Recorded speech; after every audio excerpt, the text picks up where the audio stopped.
اگر کامیابی مال کے اندر ہوتی خدا کی قسم اللہ تعالیٰ سب سے پہلے نمرود، فرعون، قارون، حمان، شداد یہ وقت کے اتنے بڑے بادشاہ تھے، اتنے بڑے مال والے تھے، اللہ تعالیٰ ان لوگوں کو کامیاب کرتا۔ کیا نہیں تھا ان کے پاس؟ اللہ کا حکم نہیں تھا، نبی کے طریقے نہیں تھے، اللہ تعالیٰ نے ان کے مال کے ساتھ ان کو زمین کے اندر غرق کر کر دکھایا۔ اللہ کے واسطے میرے بھائی، ہم سب اللہ کے غلام ہیں۔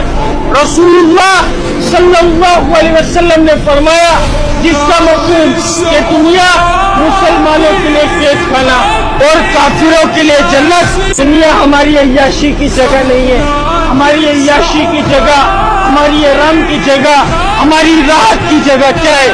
جنت ہے میرے بھائی۔ اور اس جنت کا کیا ذکر فرما رہے کہ وہ جنت اللہ نے کس کے لیے تیار کر کر رکھی؟ اللہ تعالیٰ نے جو اس دنیا کے اندر اللہ کے حکم کو نبی کے طریقوں سے پورا کر کر جائے گا اس جنت کا حقدار وہ ہے میرے بھائی۔ 1,24,000 پیغمبروں کو اللہ تعالیٰ نے دنیا میں معبود فرمایا تھا، نبی آیا کرتے تھے، اپنی قوم پر اپنے قبیلوں پر محنت کیا کرتے تھے، مخلوق کا تعلق مخلوق سے ہٹا کر خالق کی طرف جوڑا کرتے تھے۔